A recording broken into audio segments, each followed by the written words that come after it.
Topic change करना आज। Topic क्या डाला?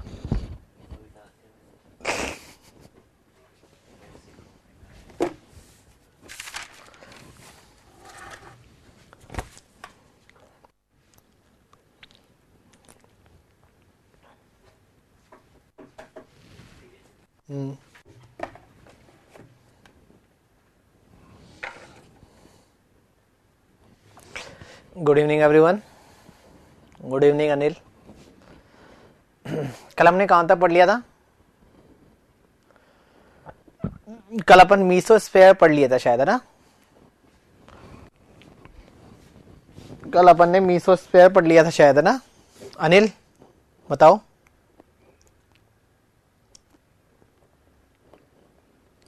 एक बार बेटा सभी को मैसेज कर दो या आपके कांटेक्ट में जो भी लोग हैं जिससे अपन क्लास कंटिन्यू करें।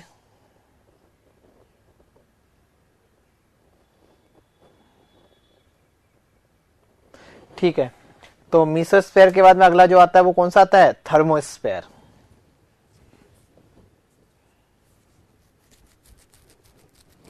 अगला कौन सा आता है वहां पर? थर्मोस्फेयर।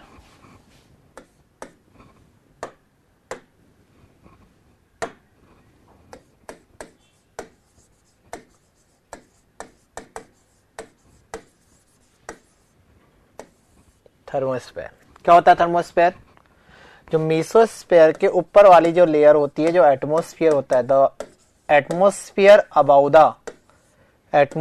अबाउ द मीसोस्फेयर जो होता है वो क्या होता है वहां पर? थर्मोस्फेयर होता है। वो क्या होता है वहां पर? थर्मोस्फेयर।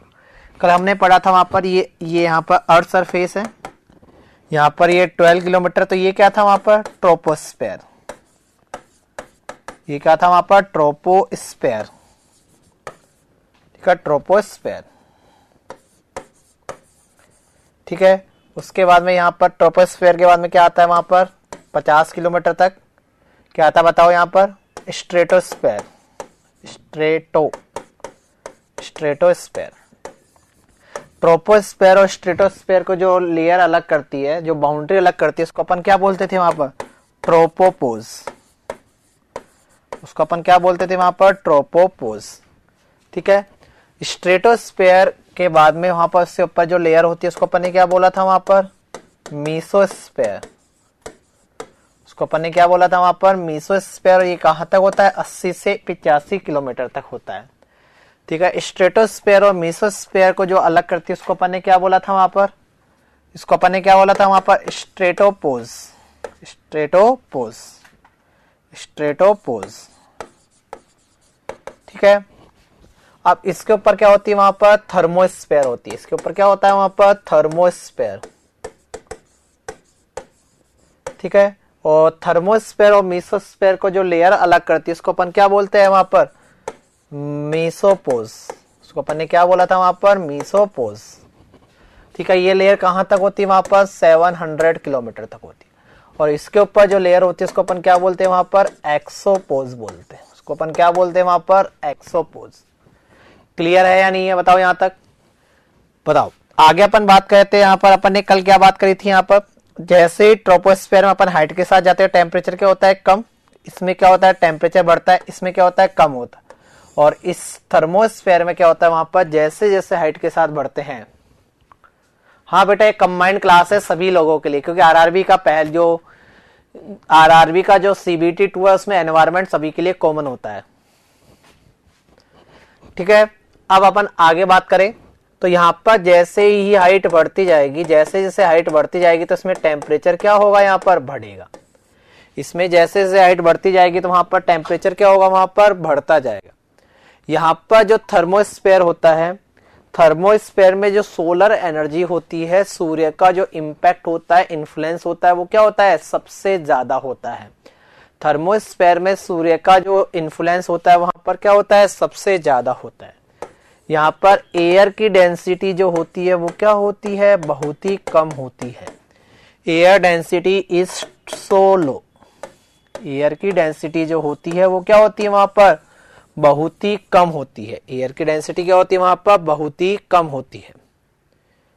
ठीक है, टेम्परेचर यहाँ पर क्या होता है? यहाँ पर टेम्परेचर 500 डिग्री सेंटीग्रेड से लेकर 2000 डिग्री सेंटीग्रेड तक भी हो जाता है। थर्मोस्फेयर में जो टेम्परेचर होता है वो कहां से कहां तक भी हो जाता है, 500 टू 2000 डिग्री सेंटीग्रेड तक का भी टेम्परेचर यहां पर पॉसिबल है।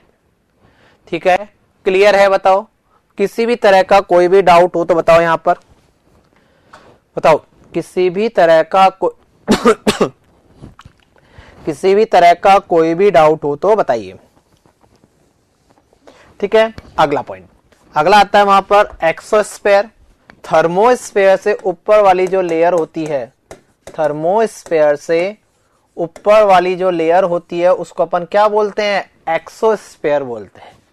थर्मोस्फेयर से ऊपर वाली जो लेयर होती है उसको अपन क्या बोलते हैं, वहां पर एक्सोस्फेयर बोला जाता है। ठीक है, चलो अब अपन बात करते हैं कि हमारा जो एटमॉस्फेयर है, उस एटमॉस्फेयर में एयर का जो कॉम्बिनेशन होता है, कंपोजिशन होता है, वो कैसा होता है।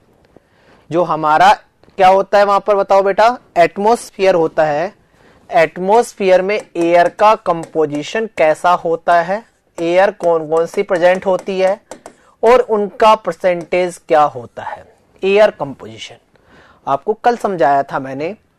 जो हमारा एटमॉस्फेयर है, एटमॉस्फेयर में मैक्सिमम जो एयर होती है, मैक्सिमम जो एयर होती है वो किस में प्रेजेंट होती है, ट्रोपोस्फेयर में प्रेजेंट होती है। नहीं बेटा, सेकंड क्लास है बेटा, का नाम आपका पूर्ववंशदीप पुरोहित जो भी है। ठीक है बेटा, सेकंड क्लास है, कल पहली क्लास हो गई थी। ठीक है, तो एयर का कंपोजिशन कल मैंने आपको समझाया था कि मैक्स जो एटमॉस्फेयर है, एटमॉस्फेयर में जो मैक्सिमम जो एयर होती है वो कहाँ होती है, मैक्सिमम एयर ट्रोपोस्फेयर में होती है। जो हमारी एटमॉस्फेयर है, एटमॉस्फेयर में जो भी एयर होती है उस एयर का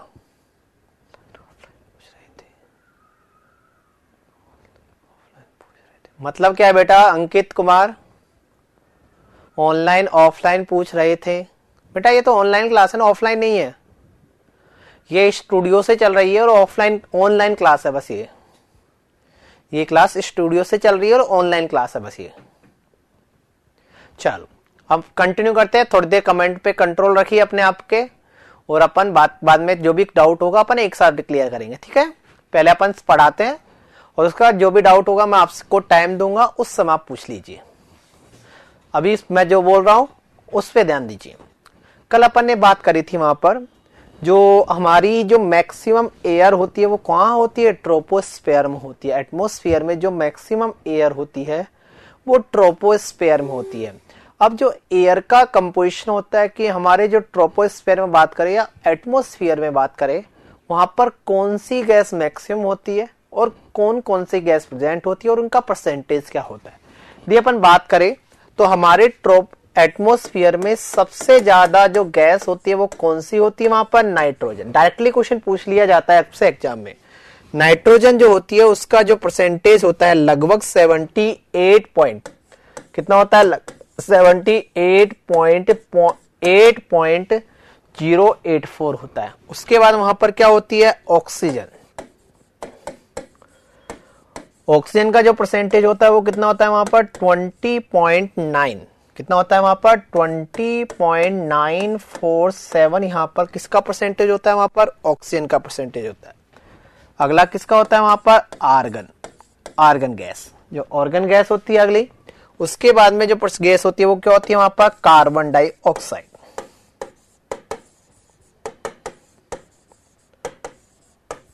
ठीक है, नेक्स्ट बात करते तो वहां पर क्या होती है, वहां पर नियोन। नेक्स्ट बात करते तो वहां पर क्या होती है, वहां पर हेलियम।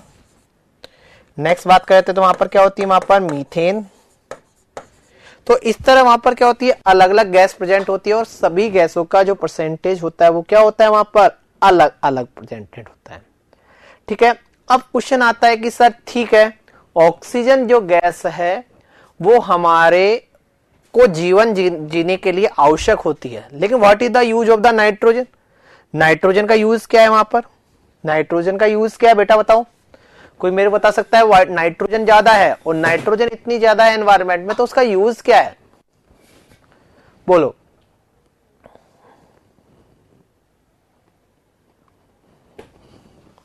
बेटा नाइट्रोजन क्यों रिक्वायर्ड है? नाइट्रोजन वहां पर जो ऑर्गेनिज्म होते हैं उन ऑर्गेनिज्म को प्रोटीन, न्यूक्लियर एसिड और अदर नाइट्रोजन को प्रोड्यूस करने के लिए वहां पर क्या आवश्यकता होती है? नाइट्रोजन की आवश्यकता होती है। क्लियर बात है? नाइट्रोजन क्यों आवश्यक है? नाइट्रोजन इसीलिए आवश्यक। अब बोलो सर CO2 क्यों आवश्यक है? बेटा पेड़ पौधे आपको पता है क्या करते हैं वहां पर? पेड़ पौधे क्या करते हैं बताओ मेरे को?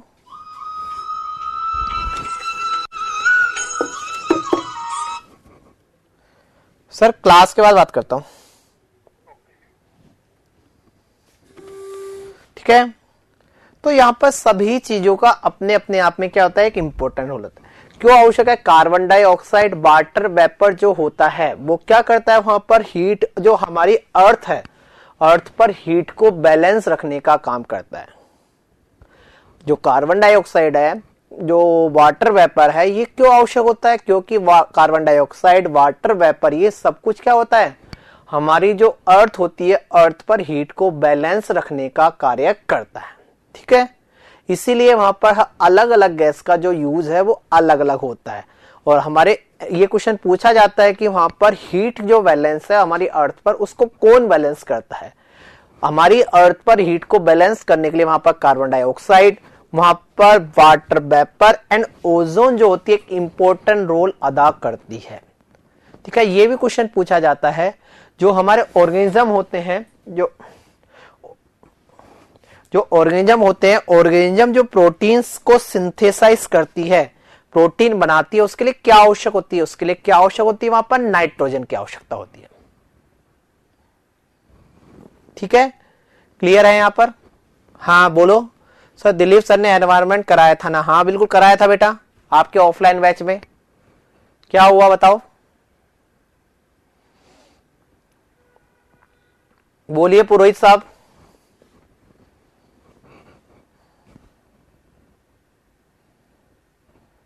बोलो बेटा, बोलोगे तो पता लगता है। हाँ बिल्कुल, दिलीप सर ने आपको एनवायरनमेंट पढ़ाया था ऑफलाइन बैच में, और ऑनलाइन वालों के लिए गया था वो।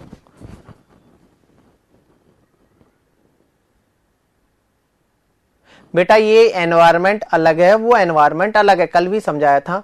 वो एनवायरमेंटल इंजीनियरिंग है और ये बेसिक एनवायरनमेंट है। वो एनवायरमेंटल इंजीनियरिंग है जो सिविल वालों के लिए था, वो एनवायरमेंटल इंजीनियरिंग है कि वहां पर पानी क्या होता है, पानी को शुद्ध किया कैसे जाता है, उसके लिए पीछे इंजीनियरिंग क्या है, सेडिमेंटेशन क्या है, ट्रिकलिंग फिल्टर क्या है, सैंड फिल्टर क्या है, वो सब था। यहाँ पर एनवायरमेंट क्या, हमारे जब जो एनवायरमेंट है, गैसेस कितनी होती है, इकोसिस्टम क्या होता है, बायोलॉजी क्या, मतलब इकोलॉजी क्या होती है, बायोडाइवर्सिटी क्या होती है, सॉलिड वेस्ट मैनेजमेंट क्या होता है, नॉइज पोल्यूशन क्या होता है, ग्लोबल वार्मिंग क्या है, ओजोन डिप्लीशन क्या है, एसिड रेन क्या है, ये सब पढ़ेंगे अपन यहाँ पर। कल भी मैंने डिस्कस करा था आपका सिलेबस। क्लियर है यहां तक? बोलो, ठीक है? चलो चलो, अब यहां पर अपन ने जो पढ़ा उसके बारे में लिख लीजिए। थर्मोस्फेयर के बारे में लिखिए यहां पर, थर्मोस्फेयर।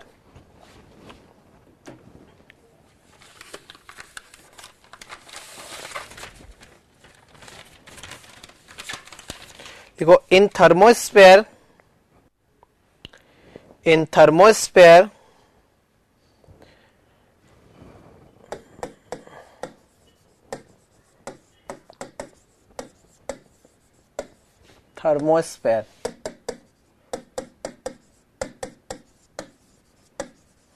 in thermosphere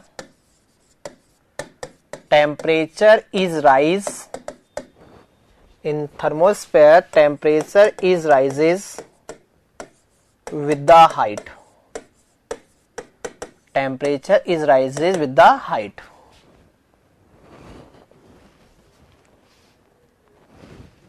अगला point, solar activity, solar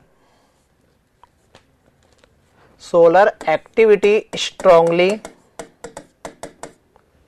solar activity strongly influence temperature in the thermosphere, temperature in the thermosphere, air density is too low, air density is so low in this layer,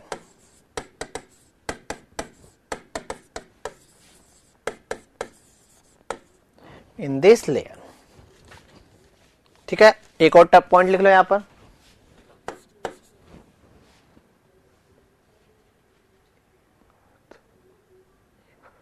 क्या लिख रहे हो भाई? हाँ बेटा, RRB के लिए है।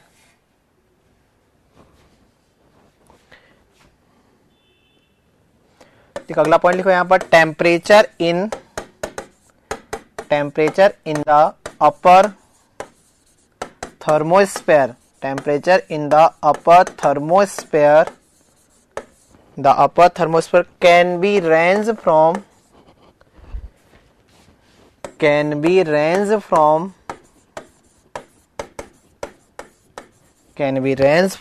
about 500 to 2000 degrees centigrade or higher, और higher.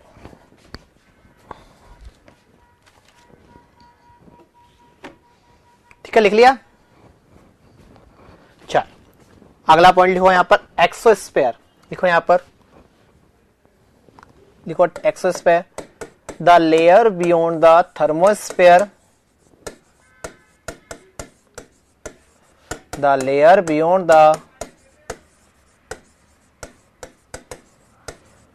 thermosphere is known as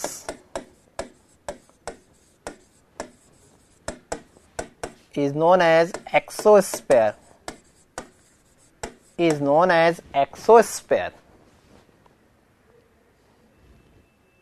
ठीक है। अब एंड डालो यहां पर एयर कंपोजिशन, डालो यहां पर एयर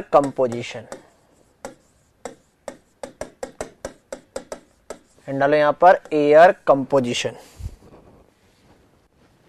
ठीक है, टेबल बना लो यहां पर, constituents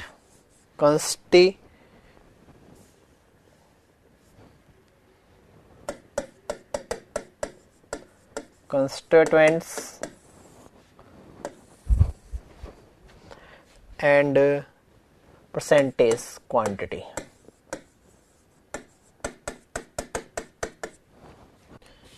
ठीक है, nitrogen,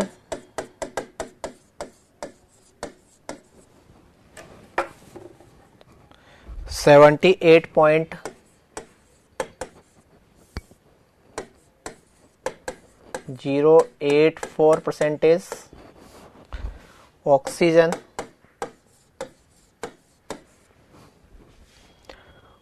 20.947%, argon 0.934%, carbon dioxide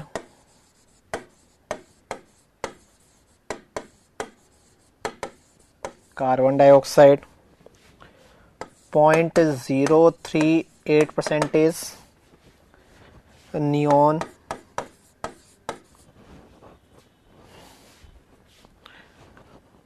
0.01818%, helium 0.00524%। लिखिए, वन पेन पेज पलटूंगा। हीलियम, ठीक है, लिख लिया। आगे लिखो, मीथेन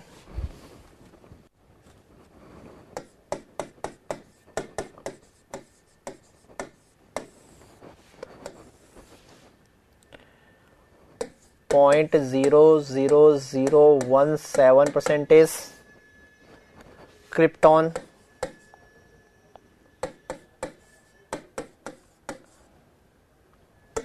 0.000114% लिख लो।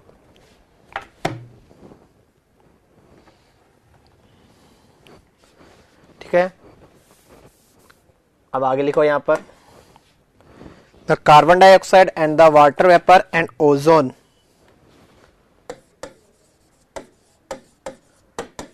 Carbon dioxide, water vapour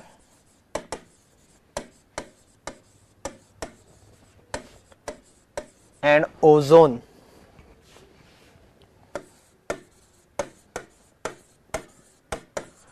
play an important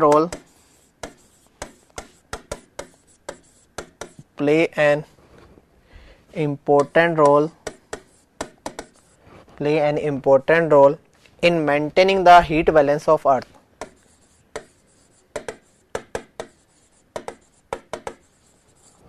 In maintaining the heat balance of earth. Heat balance of earth. ठीक है, अगला पॉइंट नाइट्रोजन का वर्क भी लिखा देता हूं मैं यहां पर। Nitrogen is required by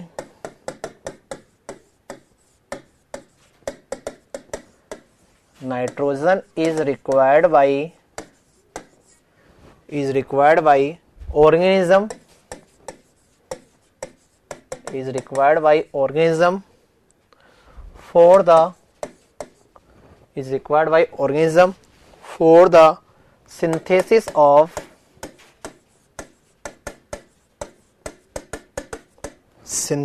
of protein,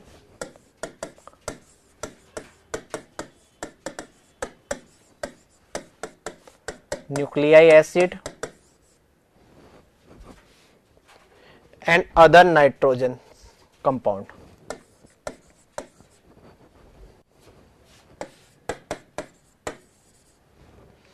Other nitrogenous compound.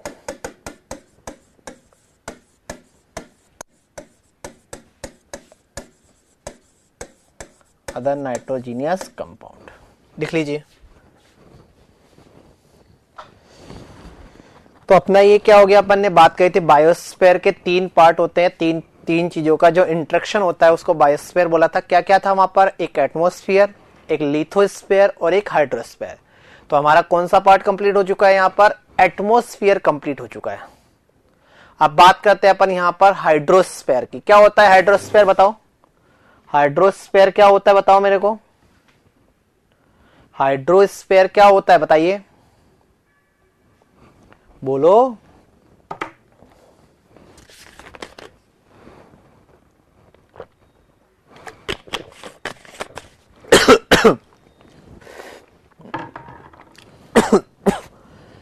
Hydrosphere क्या होता है, हाइड्रोस्फीयर क्या होता है, हाइड्रोस्फीयर क्या होता है, वहां पर वह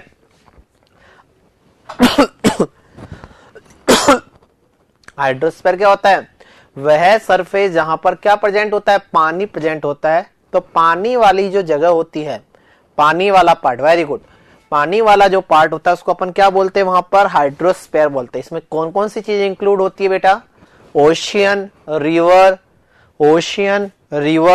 ये सब चीजें वहां पर क्या होती है, लैक्स वगैरह, ये क्या होती है वहां पर, ये सब चीजें वहां पर क्या होती है, इंक्लूडेड होती है। ठीक है, ये सब चीजें वहां पर क्या होती है, वहां पर इंक्लूडेड होती है। ठीक है, अपन आगे बात करते हैं। यदि अपन आगे बात करें तो वहां पर क्या आ जाएगा, ठीक है, आगे बात करें तो क्या जाएगा, आपको पता है जो हमारी अर्थ सरफेस है, अर्थ सरफेस पे जो 90 अर्थ सरफेस पे जो पानी है, पानी का जो 97 पार्ट, जैसे जो हमारी अर्थ सरफेस पर जो वाटर है, उस वाटर का 97% पानी है वो कहां पर प्रेजेंट है, 97 पानी जो प्रेजेंट है वो किस में प्रेजेंट है, ओशियन में प्रेजेंट है। ओनली 3% जो वाटर है वो क्या है वहां पर, फ्रेश वाटर है। पता होगा ये बात तो आप सबको। 97% जो पानी है वो क्या है वहां पर, ओशियन में प्रेजेंट है, मतलब खारा पानी यूज नहीं कर सकते। ओनली 3% जो पानी है वही क्या वहां पर, वो फ्रेश वाटर है। ठीक है। अब ये जो 3% जो पानी है, 3% पानी का भी जो 3/4% जो पानी है, 3/4 मतलब लगभग 75% जो पानी है वो किसकी फॉर्म में प्रेजेंट है वहां पर, वो सॉलिड की फॉर्म में प्रेजेंट है। और 25% जो पानी है वो ही किसकी फॉर्म में प्रेजेंट है वहां पर, लिक्विड की फॉर्म में प्रेजेंट। ये बात भी शायद आपको पता होगी। पता है क्या, बताइए। जो फ्रेश वाटर है, फ्रेश वाटर का 75% वहां पर जो किसमें प्रेजेंट होता है, सॉलिड। सॉलिड मतलब होता है हाई आइस क्रिस्टल। सॉलिड का मतलब क्या हुआ, आइस क्रिस्टल की फॉर्म में प्रेजेंट है, सॉलिड की फॉर्म में प्रेजेंट है। और 25% पानी ही किसकी फॉर्म में प्रेजेंट है, लिक्विड। जैसे कि बोल सकते हैं रिवर की फॉर्म में, जैसे अपन बोल सकते हैं वहां पर लेक्स की फॉर्म में। क्लियर बात है या नहीं है, बोलो, अरे बोलो, क्लियर है। ठीक है।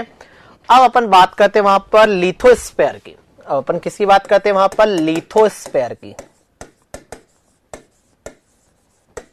लिथोस्फीयर का मतलब क्या हुआ, लिथोस्फीयर का मतलब क्या हुआ, कोई बताएगा मेरे को।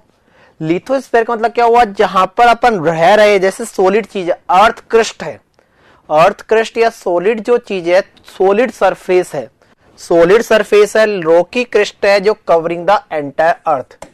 जो हमारी सॉलिड क्रस्ट है, रॉकी सरफेस है, इस सब को अपन क्या बोलते हैं, इस सब को कंबाइंड रूप से अपन क्या बोलते हैं वहां पर, लिथोस्फीयर बोला जाता है। इसको अपन क्या बोलते हैं, कंबाइंड रूप से लिथोस्फीयर बोलते हैं। क्लियर बात है। लिथोस्फीयर का फंक्शन क्या होता है बेटा, लिथोस्फीयर का फंक्शन क्या होता है, लिथोस्फीयर का फंक्शन होता है प्रोवाइड द प्लेटफॉर्म। मतलब जो इंसान है, जो जानवर है, जो टेरेस्ट्रियल है, जो टेरेस्ट्रियल है उसको क्या करना, सरफेस प्रोवाइड करना। यदि अपन को रहने के लिए सरफेस ही नहीं मिलेगी तो आप सरवाइव कर पाओगे क्या, बोलो बोलो। ठीक है। दूसरा इसका फंक्शन क्या होता है, दूसरा इसका फंक्शन होता है it is the source of nutrients. कि अपन जमीन पर ही, धरती पर ही, अर्थ क्रस्ट पर ही क्या करोगे, आप खाने के लिए कुछ भी मिनरल्स, खाना, गेहूं वगैरह पैदा करोगे। मिनरल्स वगैरह भी कहां मिलता है, वहां पर लिथोस्फीयर में सॉलिड चीज मिलता है। जैसे पहाड़ों में आपको मिल गया कोई मिनरल्स मिल गया, जमीन के अंदर आपको माना कि जिप्सम मिल गया, मिनरल्स मिल गए। ठीक है। तो ये सब चीजें क्या होती है वहां पर, इसका फंक्शन होती है for the growth of and survival of the ecosystem, for the growth and survival of the ecosystem. अब इकोसिस्टम क्या होता है ये भी अपन डिस्कस करेंगे थोड़ी देर में। तो एटमॉस्फेयर क्या होता है ये क्लियर हुआ, लिथोस्फीयर क्या होता है ये भी क्लियर हो गया होगा आई थिंक, और हाइड्रोस्फीयर क्या होता है ये भी क्लियर हो गया क्या, बोलिए। चलो इनको लिख लीजिए। अब लिखो,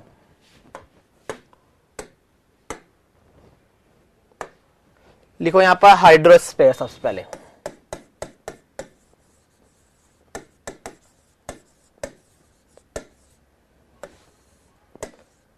लिखिए यहां पर हाइड्रोस्फीयर, लिखो the hydrosphere is compose of all the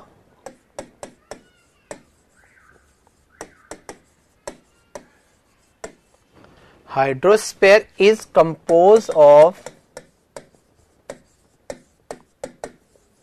the hydrosphere is composed of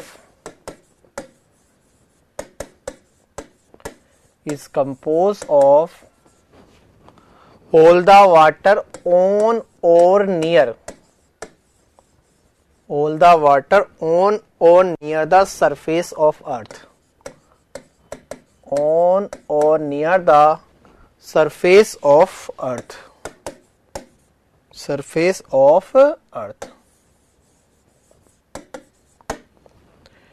it include the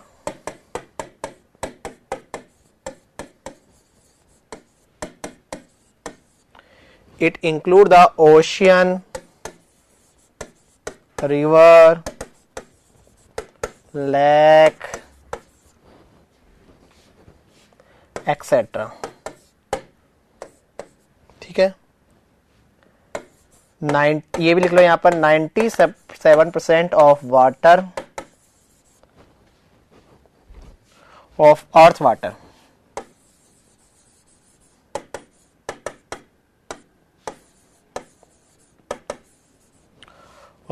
water is in the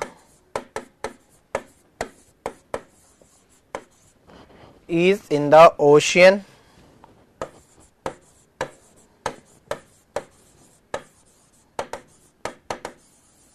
and remaining 3% fresh water.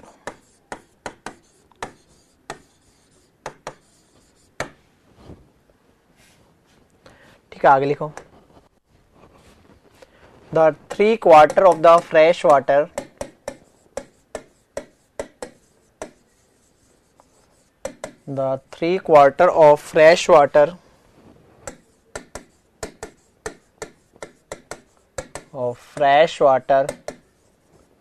is solid.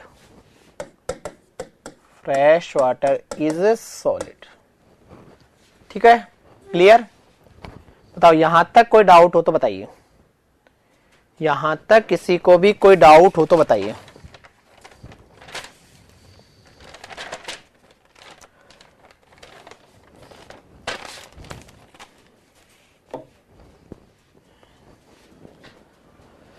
Clear है? अब अपने पास इंपॉर्टेंट चीजें स्टार्ट होती है यहां पर, इकोलॉजी। अब ये सब चीजें ऐसी है जो आपने नहीं पढ़ी होगी मेरे हिसाब से। तो इकोलॉजी, अगला टॉपिक डाल दो यहां पर, इकोलॉजी। इकोलॉजी, अगला टॉपिक डालो यहां पर, इकोलॉजी। जो इकोलॉजी है, इकोलॉजी यहां पर दो वर्ड से मिलकर बनी होती है, आइकोस प्लस लॉजी। इकोलॉजी है जो जहां पर क्या बनी है, यहां पर दो वर्ड से मिलकर बनी है। सबसे पहले मैं बता देता हूं कि इकोलॉजी जो है वो एक क्या है, वहां पर ग्रीक वर्ड है। इकोलॉजी क्या है, वहां पर एक ग्रीक वर्ड है। ठीक है, और इकोलॉजी जो वर्ड है वो दो चीजों से मिलकर बना है, आइकोस और लॉजी। आइकोस का मतलब होता है वहां पर हैबिटेशंस। आइकोस का मतलब क्या होता है, वहां पर हैबिटेशंस। और लॉजी का मतलब कहीं भी आ जाए, जैसे टेक्नोलॉजी, मतलब टेक्नोलॉजी होता है, आता है नहीं आता। तो लॉजी का मतलब होता है स्टडी, मतलब पढ़ना उसके बारे में। तो और हैबिटेशन का मतलब होता है यहां पर होम। हैबिटेशन का मतलब क्या होता है, वहां पर होम। हैबिटेशन का यदि अपन सिंपल मीनिंग बात करते हैं तो क्या होता है यहां पर, होम। तो यदि आप मैं कंबाइंड रूप से इकोलॉजी का मतलब देखो तो क्या हो जाएगा वहां पर, स्टडी ऑफ हैबिटेशंस। क्या हो जाएगा वहां पर, स्टडी ऑफ हैबिटेशंस। कि आपका जो घर है कि हैबिटेशंस के बारे में जो पढ़ना है उसको बोला जाता है इकोलॉजी। और हम कहां रह रहे हैं, हम कहां रह रहे हैं, एनवायरमेंट में रह रहे हैं। हम कहां रह रहे हैं, एनवायरमेंट में ले रहे हैं। तो इसका मतलब क्या हुआ, इकोलॉजी का मतलब क्या हुआ, इकोलॉजी बायोलॉजी की एक ऐसी ब्रांच है, इंटर रिलेशन। वेरी गुड पुरोहित। तो इकोलॉजी का मतलब क्या हुआ, इकोलॉजी एक ऐसी ब्रांच है जिसमें हम ये अंडरस्टैंड करते हैं कि लिविंग थिंग और उसके एनवायरमेंट में क्या रिलेशनशिप है। कि जो लिविंग थिंग है, जो लोग बाहर रह रहे हैं, और वह जिस एनवायरमेंट में रह रहे हैं उसके बीच में क्या रिलेशनशिप है, उसकी स्टडी करना क्या कहलाती है, वहां पर इकोलॉजी कहलाती है। उसकी पढ़ाई करना, उसकी स्टडी करना क्या कहलाता है, वहां पर इकोलॉजी कहलाता है। क्लियर हुआ? बोलो, क्लियर हुआ या नहीं हुआ? इकोलॉजी एक ग्रीक वर्ड है, ये दो चीजों से मिलकर बना है, आइकोस और लॉजी। आइकोस का मतलब होता है हैबिटेशंस, लॉजी का मतलब होता है स्टडी। तो इकोलॉजी का क्या मतलब हुआ, स्टडी ऑफ द हैबिटेशंस। मतलब क्या हुआ कि इंसान या जो इकोलॉजी एक ऐसी ब्रांच है जिसमें हम लिविंग थिंग्स और वह लिविंग थिंग किस एनवायरनमेंट में रह रहा है उनके बीच में एक रिलेशनशिप को क्या करता है, वो डेवलप करता है। उनके बीच में क्या रिलेशनशिप है उसको जानने की कोशिश हम जहां करते हैं, उनके बीच की रिलेशनशिप संबंध को जानना क्या कहलाता है, इकोलॉजी कहलाता है। समझ आई बात या नहीं आई? बोलिए, बोलो, समझ आया या नहीं आया? मतलब मैं एक थोड़ा सा फ्लो डायग्राम से समझाना चाहूं तो जैसे ऑर्गेनिज्म है, ऑर्गेनिज्म में वहां पर क्या आ गया, बायोटिक और एबायोटिक दोनों टिक आ गई। ठीक है, तो ऑर्गेनिज्म का वहां पर एटमॉस्फेयर, एटमॉस्फेयर,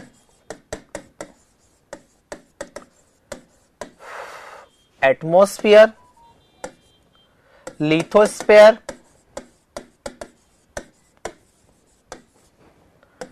और हाइड्रोस्फेयर के साथ, हाइड्रोस्फेयर के साथ क्या रिलेशनशिप होती है, इन सबका ऑर्गेनिज्म के साथ क्या रिलेशनशिप होती है, इसको समझना ही क्या कहलाता है वहां पर, इनको समझना ही क्या कहलाता है वहां पर, इनको पढ़ना और समझना ही क्या कहलाता है वहां पर, इकोलॉजी कहलाती है। इनको पढ़ना और समझना ही क्या कहलाता है वहां पर, इकोलॉजी कहलाती है। क्लियर है या नहीं है?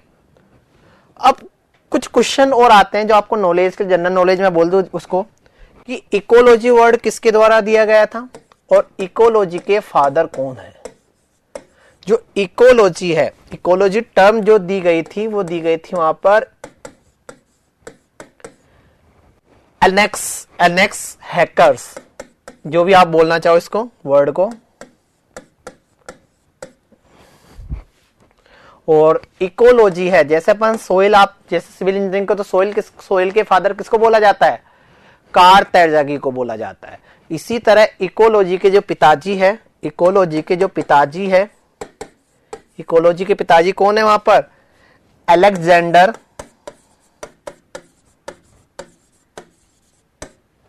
अलेक्जेंडर वैन ह्यूमेक्स, अलेक्जेंडर वैन ह्यूमेक्स, वैन हमोल्ट, ये इसको बोला जाता है। और यहां से क्वेश्चन आता है, ये इसमें से ये क्वेश्चन आता है आपके एग्जाम में।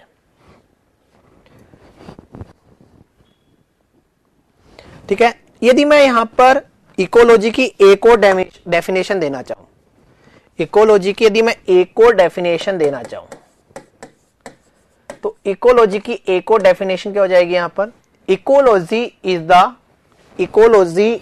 The science which study, ecology is the science which study the interaction, मतलब इकोलॉजी एक ऐसी साइंस की ब्रांच है जिसमें हम फ्लोरा और फोना जो होता है इनमें आपस में रिलेशन, इंटरेक्शन को स्टडी करते हैं, इनके बीच में आपस में इंटरेक्शन क्या है इसकी स्टडी करते हैं, और इनका एनवायरमेंट के साथ क्या इंटरेक्शन इसकी स्टडी करते हैं, वो होती है वहां पर इकोलॉजी। बोलना कैसे, जब भाई बात वही है।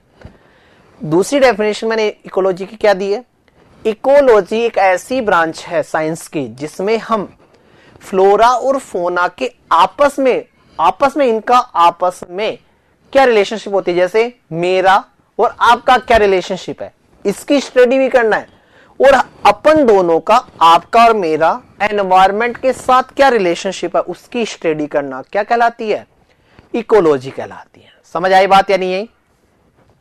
बोलो, इकोलॉजी का मतलब समझ आया?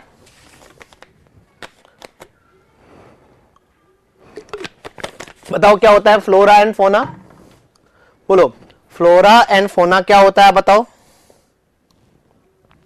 कोई बताएगा मेरे को, फ्लोरा एंड फोना क्या होता है?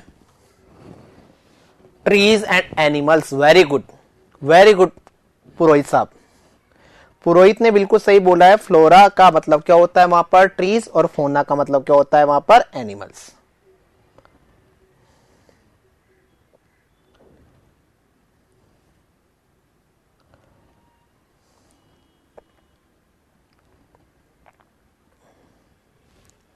बताइए, क्लियर है यहां तक?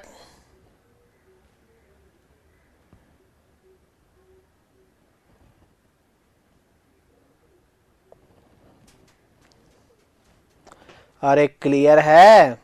फ्लोरा का मतलब क्या होता है, ट्रीज, और फोना का मतलब क्या होता है, एनिमल्स। और हम भी एक तरीके से एनिमल्स ही है। ठीक है, और चीज बता देता हूं यहां पर। इकोलॉजी का मतलब होता है, इकोलॉजी का मतलब ये भी होता है, इकोलॉजी का मतलब होता है study of ecosystem, study of ecosystem. अब तुम्हारे दिमाग में आएगा सर इकोसिस्टम क्या होता है, स्टडी ऑफ इकोसिस्टम। ठीक है, स्टडी ऑफ इकोसिस्टम। इकोसिस्टम क्या होता है, इकोसिस्टम का मतलब होता है इस अर्थ पर जो भी चीज है, जैसे इस अर्थ पर जो भी चीजें हैं, बोल सकते हैं बायोटिक और एबायोटिक जो भी चीजें हैं, ह्यूमन का नेचर एंड नेचर का ह्यूमंस के रिलेशन का स्टडी बोल सकते हैं। ह्यूमंस का नेचर और नेचर का ह्यूमंस के साथ स्टडी को बोल सकते, बिल्कुल बोल, यही तो कर रहे हैं अपन, बिल्कुल। इकोलॉजी का मतलब यही है, इकोलॉजी का मतलब यही है नेचर के साथ हमारा रिलेशन और इंसान का इंसान के साथ रिलेशन को अपन क्या बोलते हैं, इकोलॉजी बोलते हैं। और या बोल सकते हैं यहां पर कि इस अर्थ पर, इस धरती को एक बोल रहे हैं अपने इकोसिस्टम। तो इस इकोसिस्टम पर कितने बायोटिक चीजें, कितनी अबायोटिक चीजें, और वहां पर इस पूरी सब चीजों को मिला के अपन ने क्या बोला है, वहां पर इकोसिस्टम बोला है। ठीक है, और उनका आपस में रिलेशन की स्टडी करना क्या कहलाता है, वहां पर इकोलॉजी कहलाता है। समझ आई बात या नहीं आई, बताओ, बोलो, अरे बोलिए। चलो आगे वहां तक समझ में, चलो लिखिए भाई।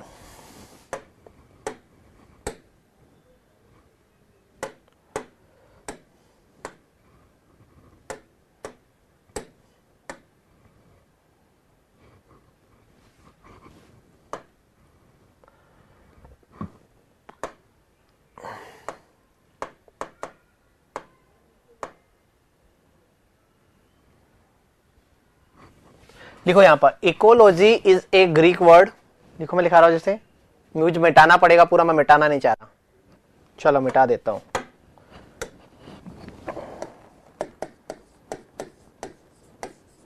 Ecology is a Greek word, ecology is a Greek word and it is formed by two word, and it is formed by two word, icos, it is formed by, इस तरह लिखो, ओकोस प्लस लोजी। ओकोस का मतलब क्या होता है वहां पर, हैबिटेशंस, और इसका मतलब क्या होता है यहाँ पर, स्टडी। तो इकोलॉजी का क्या मतलब हो गया,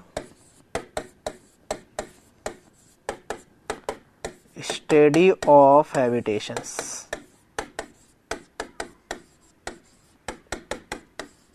स्टडी ऑफ हैबिटेशन। ठीक है, लिखिए।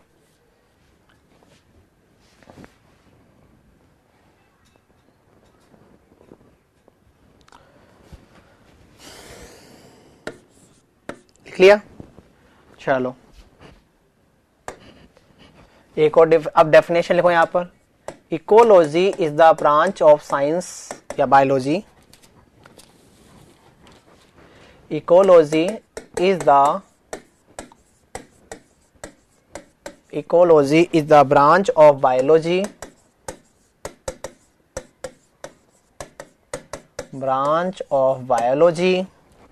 that attempt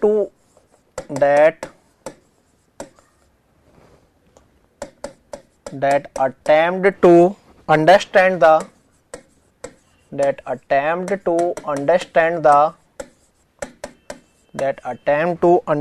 the relationship between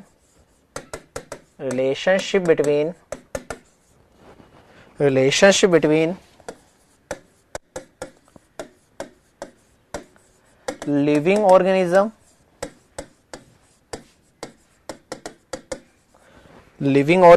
and their environment,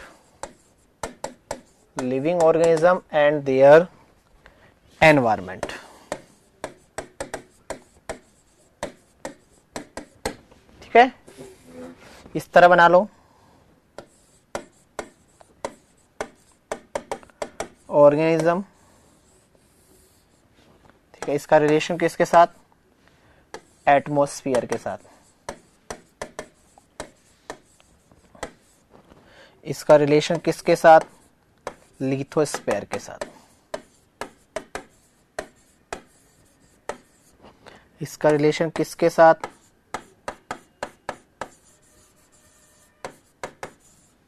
hydrosphere के साथ। ठीक है, लिखिए।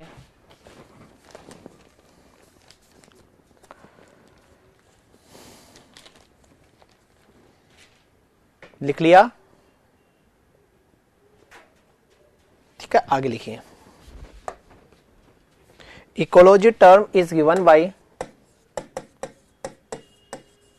Ecology term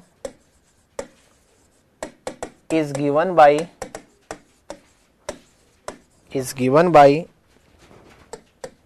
Inex hackers.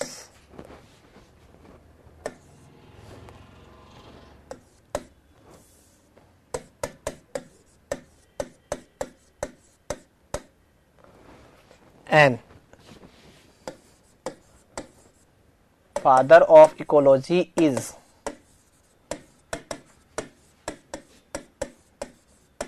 Father of ecology कौन है यहां पर? Alexander van हुनेक्स।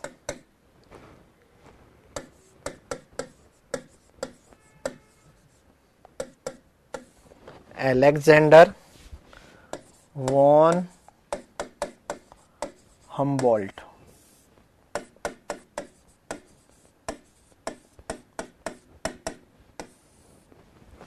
लिख लीजिए।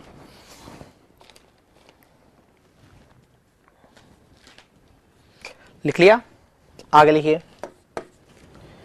Ecology is the science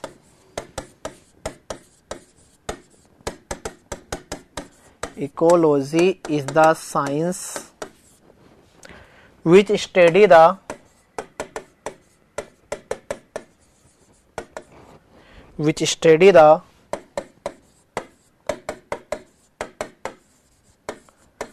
study the interaction of flora and fauna among themselves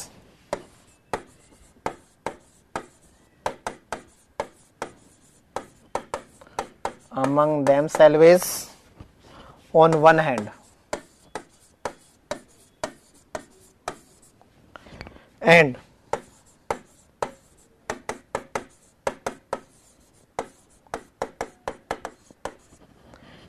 interaction of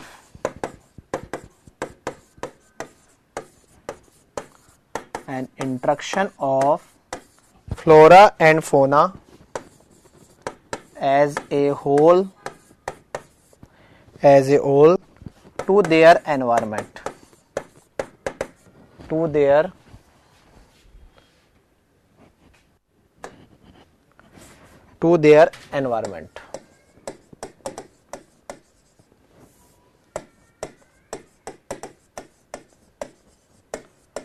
on other hand.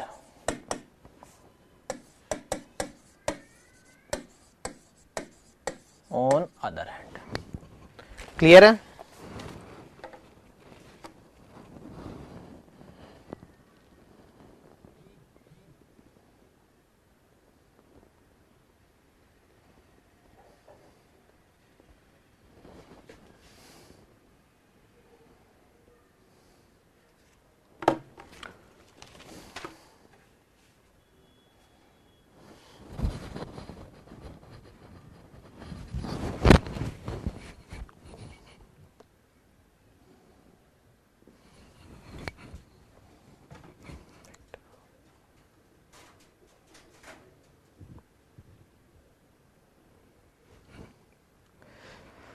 अब आता है इकोलॉजी के प्रिंसिपल क्या है। अब क्या आता है वहां पर? इकोलॉजी के प्रिंसिपल। बेटा इकोलॉजी यहां पर 3 प्रिंसिपल पे काम करती है। जो इकोलॉजी है, इकोलॉजी के वहां पर क्या है? वहां पर 3 प्रिंसिपल है। क्या प्रिंसिपल है? पहला प्रिंसिपल क्या बोलता है वहां पर? पहला क्या बोलता है? चाहे आपका बाहर का एनवायरनमेंट चेंज हो जाए, लेकिन आपके अंदर का एनवायरनमेंट को क्या रखना पड़ेगा? कंट्रोल रखना पड़ेगा। जैसे अपन बोलते हैं ना कि अब बाहर की सिचुएशन कुछ भी हो जाए, लड़ाई दंगा हो रहा हो, लेकिन आपको अपने आप के गुस्से को क्या करना पड़ेगा? वहां पर कंट्रोल करना। तो इकोलॉजी भी यही बोलता है, इकोलॉजी भी इसी प्रिंसिपल पे काम करता है।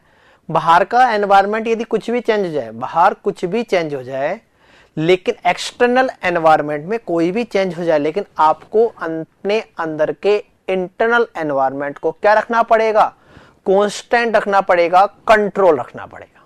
क्लियर है? जैसे कोरोना महामारी आ गई तो बाहर का एनवायरनमेंट क्या हो गया, चेंज हो गया, लेकिन आपको क्या करना पड़ेगा, आपके अंदर की इम्यूनिटी को बढ़ानी पड़ेगी। समझ आया? बोलो, अरे बोलो। पहला प्रिंसिपल क्लियर है। दूसरा प्रिंसिपल क्या बोलता है?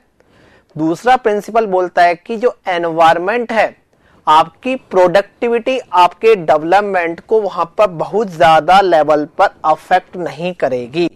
Only limiting factor of the environment ही आपकी प्रोडक्टिविटी, आपके डेवलपमेंट, आपकी डेवलपमेंट को क्या करेगा, अफेक्ट करेगा। मतलब वहां पर अफेक्शन जो होगा वो क्या होगा, वहां पर बहुत ही कम होगा।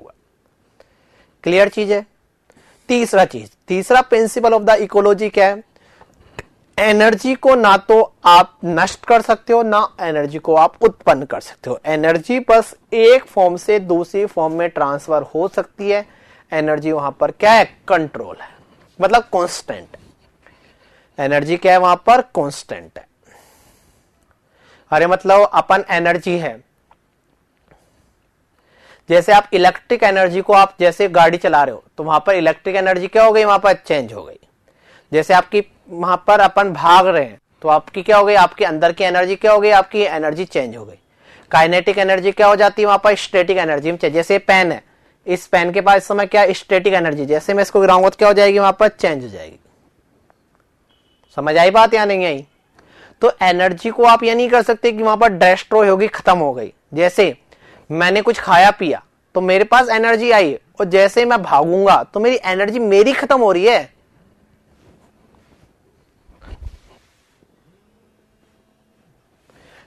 पिछली वाली बात मतलब क्या हुआ, अच्छा मतलब क्या हुआ, जैसे यदि मैं बात कर रहा हूं कि अच्छा प्रोडक्टिविटी, और ये बात कर रहे हो क्या दूसरा वाला प्रिंसिपल, दूसरे वाला प्रिंसिपल का मतलब क्या हुआ कि जैसे आपकी प्रोडक्टिविटी है, आपका डेवलपमेंट है, तो उसको एनवायरनमेंट के ओनली कुछ ही फैक्टर क्या करते हैं, वहां पर अफेक्ट कर सकते हैं।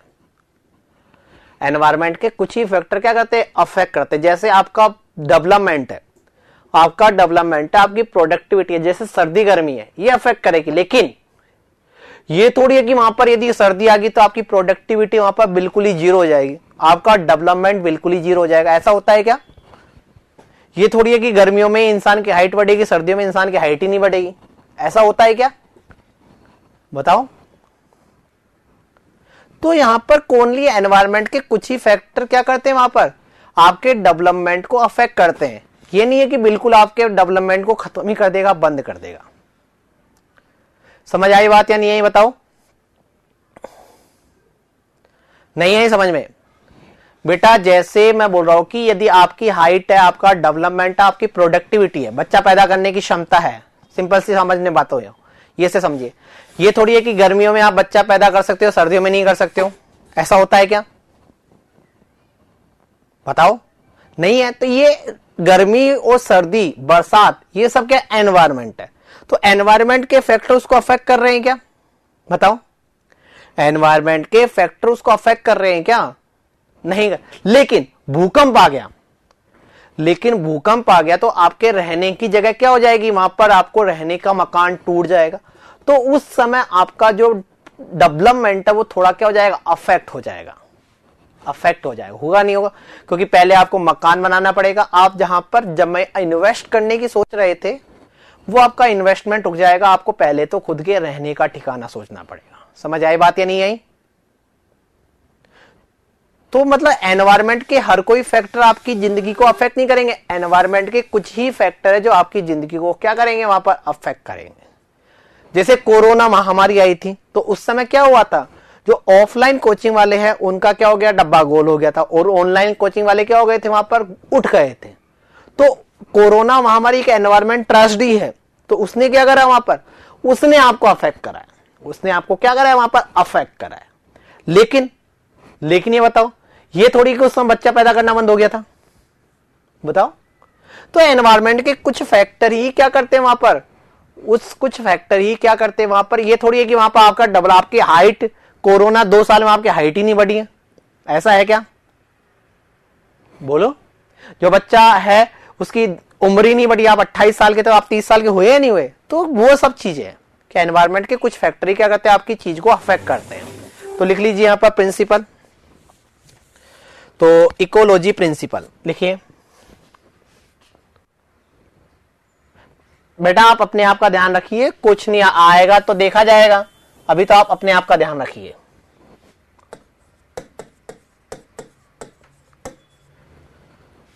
इकोलॉजी प्रिंसिपल,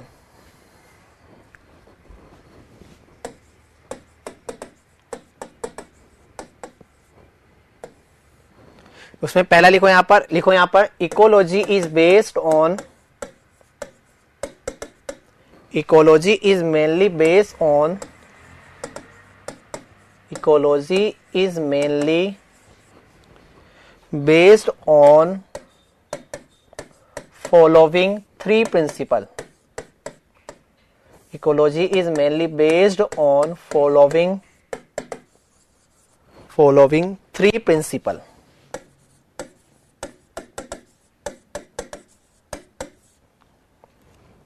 ठीक है, उसमें पहला होता है यहां पर होमियोस्टेटिस,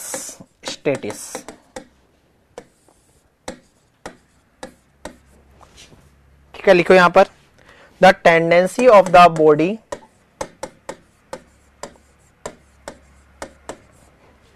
the tendency of the body, the tendency of the body to seek and maintain,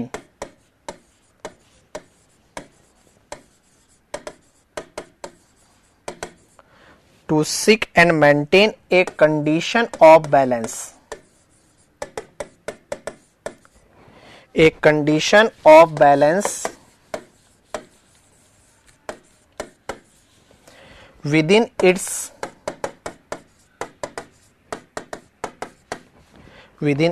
internal environment,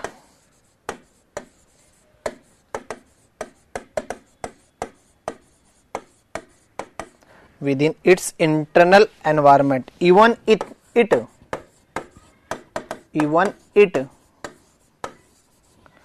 undergoes external change,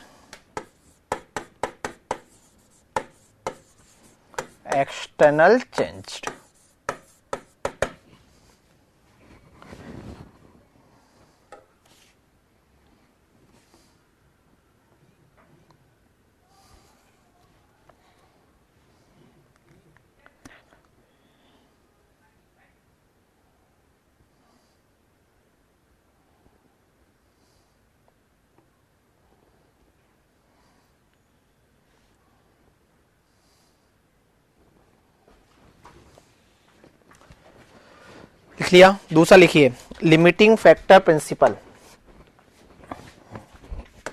दूसरा प्रिंसिपल का नाम क्या है वहां पर? Limiting factor principal.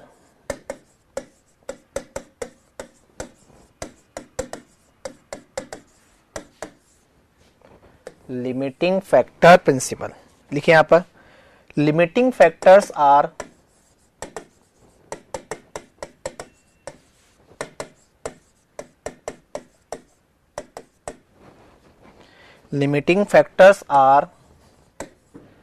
environment, limiting factors are environment, influenced that constrain the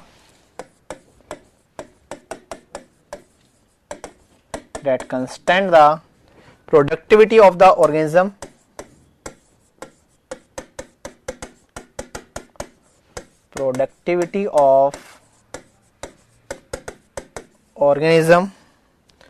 population and communities,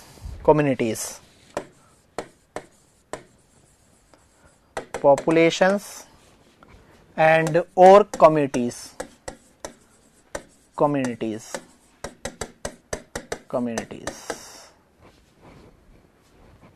ठीक है। तीसरा principal energy can neither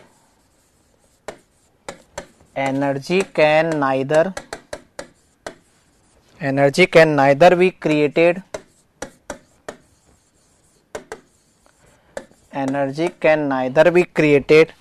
nor destroyed. It can be only changed. It can be only changed from one form to another form. One form to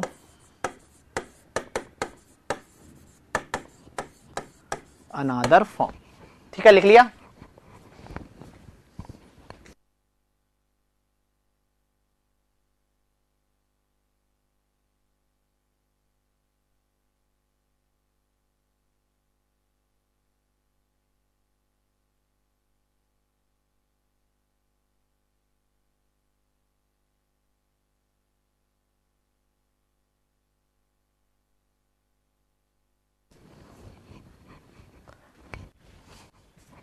लिख लिया? बताओ, यहां तक किसी को डाउट है क्या? यहां तक किसी को कोई भी डाउट है क्या? चलो, अब एंड डालो यहां पर इकोसिस्टम।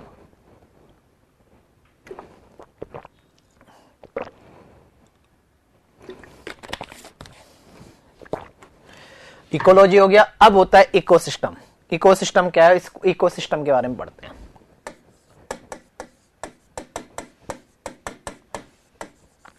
इकोसिस्टम क्या है? इकोसिस्टम के बारे में पढ़ते हैं।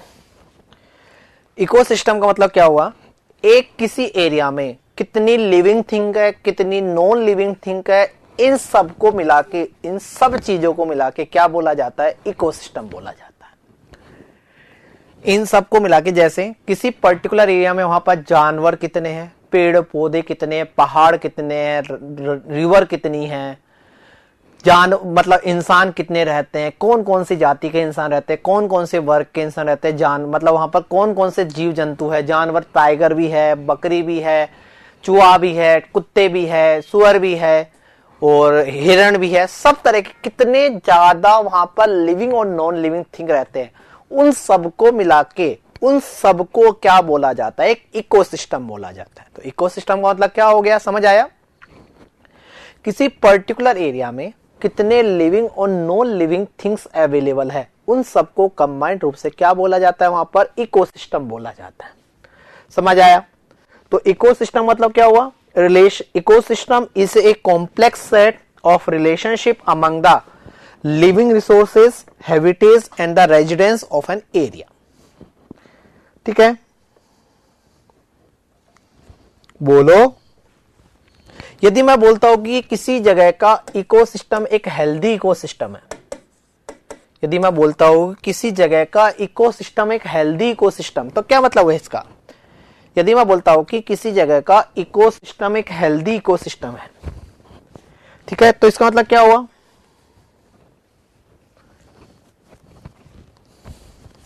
किसी जगह का इकोसिस्टम क्या एक हेल्दी इकोसिस्टम है, क्या मतलब हुआ? यदि किसी जगह का इकोसिस्टम एक हेल्दी इकोसिस्टम है, तो इसका मतलब क्या हुआ? कि वहां पर सभी तरह के ऑर्गेनिज्म, सभी तरह के एलिमेंट्स, ऑल द ऑर्गेनिज्म वहां पर क्या कर सकता है? सरवाइव करता है, रहता भी है, वहां पर रहता भी है, वहां पर सरवाइव भी करता है, वहां पर रहता भी है और वहां पर सरवाइव भी करता है, और उस जगह वहां पर वो क्या भी कर सकता है? रिप्रोड्यूसिंग देम सेल्फ, मतलब वो बच्चे भी पैदा कर सकता है, रिप्रोड्यूसिंग देम सेल्फ। समझ आई बात या नहीं आई?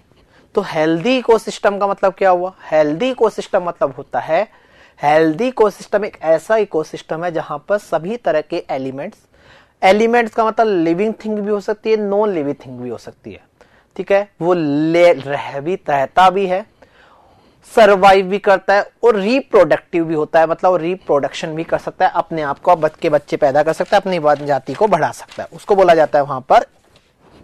ठीक है, हेल्थ इकोसिस्टम। अब क्वेश्चन आता है कि सर हेल्थ, ये इकोसिस्टम जो है वर्ड किसने दिया? जो इकोसिस्टम है, इकोसिस्टम जो वर्ड है वो किसके द्वारा दिया गया था बेटा? वो दिया गया था एजी टेंसले। किसके द्वारा दिया गया था? वहां पर एजी टेंसले के द्वारा 1935 में दिया गया था। और ठीक है, लेकिन कंसेप्ट ऑफ द इकोसिस्टम किसके द्वारा दिया गया था? वहां पर ईपी ओडम, ईपी ओडम के द्वारा दिया गया था। और इसी ईपी ओडम को अपन इकोसिस्टम का फादर भी बोलते हैं। बेटा लिविंग और नॉन लिविंग थिंग मतलब मैंने कल बताया था ना, बायो एबायोटिक थिंग और बायोटिक थिंग। बायोटिक थिंग को जो होती है 35 ही है। जो बायोटिक थिंग, बायोटिक होता है और एबायोटिक, कल लिखाया था कि मैंने, ये बताओ, बायोटिक और एबायोटिक लिखाया था कल मैंने, बोलो। तो बायोटिक जो होता है, कहां गया? जो बायोटिक होता है वो क्या होती है? लिविंग थिंग, मतलब सजीव। और एबायोटिक जो होता है वो क्या होता है वहां पर? Non living thing. ठीक है, बोलो, क्लियर है यहां तक? चलो लिखे, अब यहां तक लिखते हैं अपन, जितना पढ़ा उसके बारे में लिख लेते हैं, बोर्ड भर जाएगा इससे हमारा, उसके बाद बोर्ड भी भर जाएगा। लिखिए, लिखो, all the living and non living things in an area, all living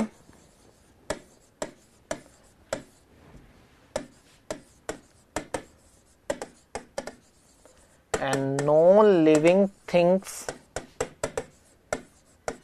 in an area is known as, is called ecosystem, is called ecosystem। ठीक है, अगला पॉइंट हो, ए ecosystem, ecosystem is a complex set of relationship, ecosystem is a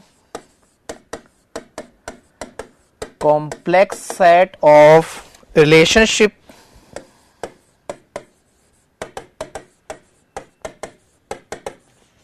among, complex set of relationship among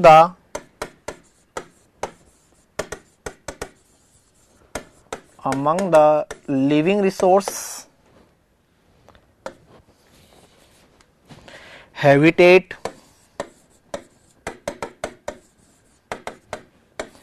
and residence in an area।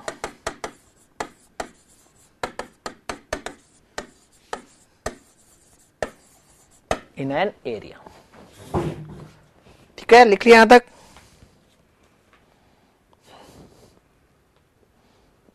लिख लिया? आगे लिखते हैं अगला point. It is a region, it is the region, it is the region in which, it is the region in which living organism,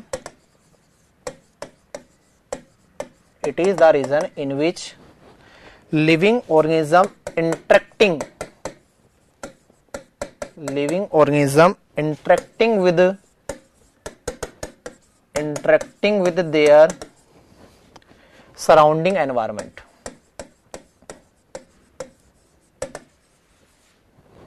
interacting with their surrounding environment। ठीक है, अगला point, when an ecosystem is healthy, when an ecosystem is healthy,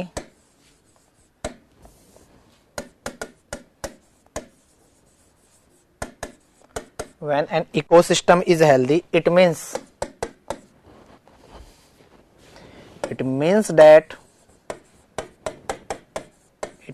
that all the elements all the elements live in balanced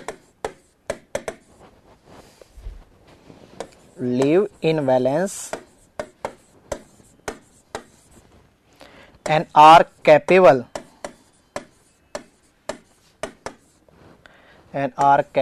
of reproducing themselves.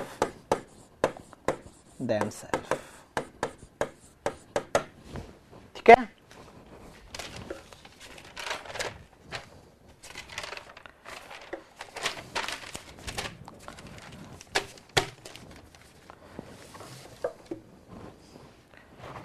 लिख लिया यहां तक?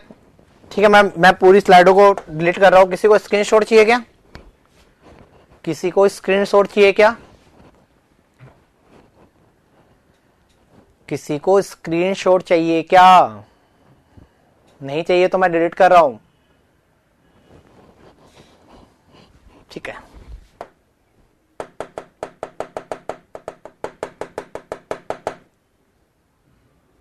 ठीक है, लिखिए ecosystem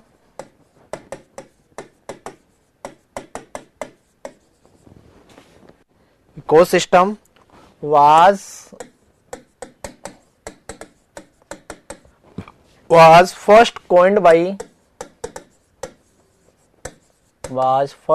by A.G. Tansley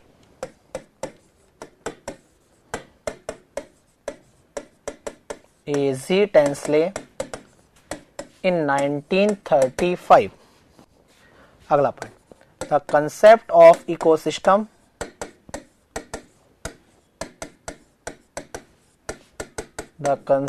of ecosystem was initially given by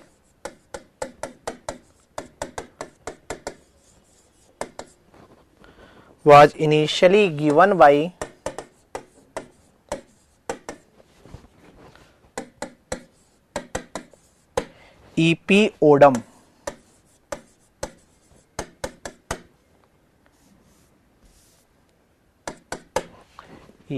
Odum. तो father of the ecosystem कौन हुआ? फादर ऑफ इकोसिस्टम भी कौन हुआ? E.P. ओडम। ठीक है, फादर ऑफ इकोसिस्टम ही हो गया।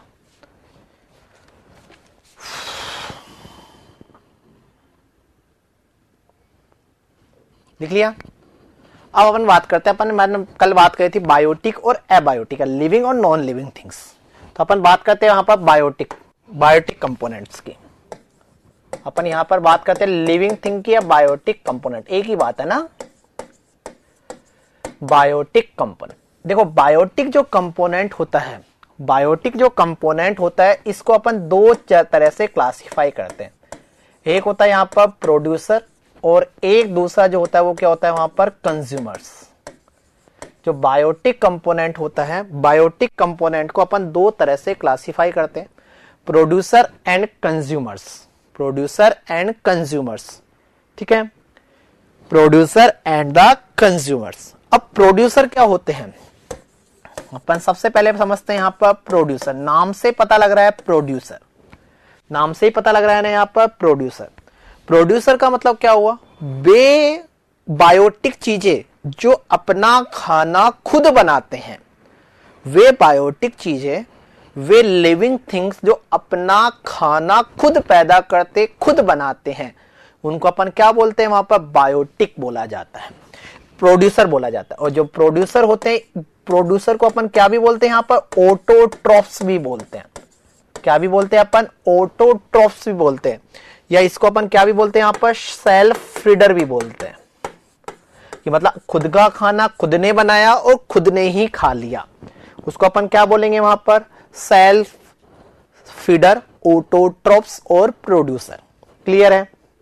जो प्रोड्यूसर होते हैं अपना ऑर्गेनिक, जो मतलब क्या होता है, खाना जो होता है वो ऑर्गेनिक कंपाउंड की फॉर्म में होता है।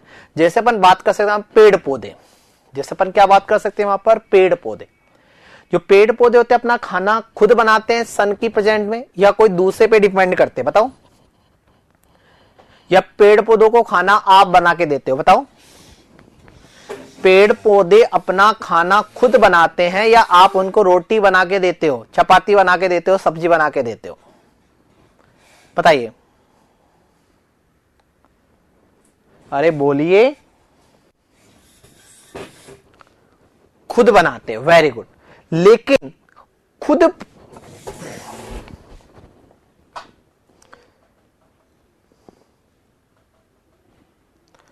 ठीक है यहां तक। तो प्रोड्यूसर कौन हो गया? ऑटोट्रॉफ्स कौन सा हो गया? वहां पर पेड़ पौधे। लेकिन कुछ प्रोड्यूसर ऐसे होते हैं वो अपना खाना खुद बनाते हैं, लेकिन वो अपना खाना वहां पर एनवायरनमेंट में जो ऑर्गेनिक चीजें अवेलेबल होती है उन ऑर्गेनिक चीजों को किस में कन्वर्ट करते हैं? इनऑर्गेनिक चीजों को किस में कन्वर्ट करते हैं? वहां पर ऑर्गेनिक चीजों में कन्वर्ट करते हैं। ठीक है, वहां पर कुछ प्रोड्यूसर ऐसे होते हैं अपना खाना खुद बनाते हैं, जैसे बैक्टीरिया है वो अपना खाना खुद बनाते हैं, लेकिन अपना खाना वो बनाने के लिए एनवायरनमेंट में जो इनऑर्गेनिक कंपाउंड प्रेजेंट होता है उन इनऑर्गेनिक कंपाउंड से अपना खाना बनाते हैं। ठीक है, समझ आई बात या नहीं आई?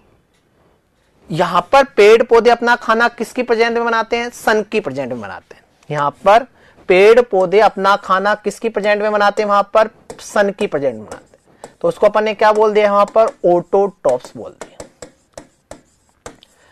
ठीक है, लेकिन कुछ प्रोड्यूसर ऐसे होते हैं जिसको आप ऑटोट्रॉफ्स नहीं बोलोगे, लेकिन वो भी अपना खाना खुद बनाते, जैसे बैक्टीरिया, ये भी अपना खाना खुद बनाते हैं, लेकिन ये अपना खाना जो बनाते हैं वो किससे बनाते हैं? जो एनवायरनमेंट में जो इनऑर्गेनिक चीजें होती है, एनवायरनमेंट में जो इनऑर्गेनिक चीजें होती है उन इनऑर्गेनिक चीजों से खाना क्या करते हैं? वहां पर एक्सट्रैक्ट करते हैं, उन इनऑर्गेनिक चीजों से अपना खाना बनाते हैं। तो वो भी क्या हुआ? प्रोड्यूसर हुआ। वो भी क्या हुआ? वहां पर प्रोड्यूसर हुआ। लेकिन कंज्यूमर्स क्या हुए? लेकिन कंज्यूमर्स क्या हुआ? कंज्यूमर्स का मतलब होता है कि वे चीजें जो अपना खाना खुद नहीं बनाते हैं वो अपना खाना वहां पर किससे यूज करते हैं? वहां पर प्रोड्यूसर से यूज करते हैं। वो अपना खाना खुद नहीं बनाते, इनकैपेबल होते हैं अपने खाना बनाने के लिए, और वो अपने खाने के लिए किसी दूसरी चीजों पर निर्भर करते हैं। उनको अपन क्या बोलते हैं? वहां पर कंज्यूमर्स। उनको अपन क्या बोलते हैं? वहां पर कंज्यूमर्स बोलते हैं। क्लियर है? बोलो, अरे बोलो। कंज्यूमर्स क्लियर हुआ? कंज्यूमर्स को अपन क्या भी बोल सकते हैं? वहां पर हेटेरोट्रॉफ्स भी बोल सकते हैं।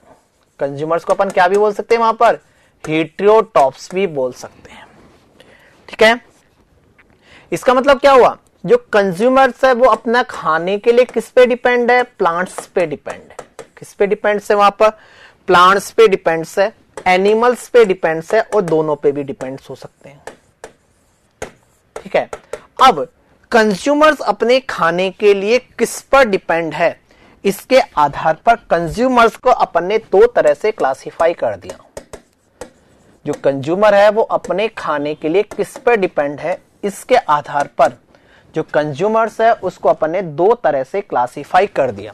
एक क्या होता है वहां पर? मैक्रो कंज्यूमर्स,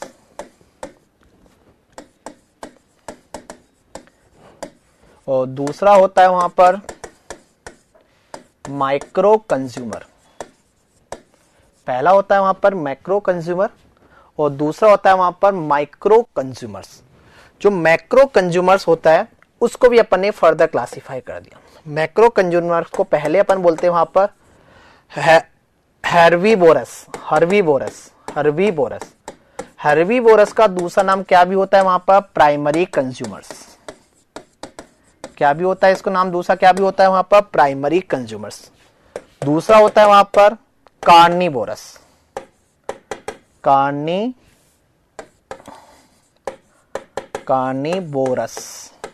इसको अपन क्या भी बोलते हैं वहां पर? इसको बोला जाता है वहां पर सेकेंडरी कंज्यूमर्स। ठीक है, तीसरा होता है वहां पर ओमनीवोरस। तीसरा क्या होता है वहां पर? तीसरा होता है वहां पर ओमनीवोरस। ठीक है, ओमनीवोरस को क्या बोला जाता है वहां पर?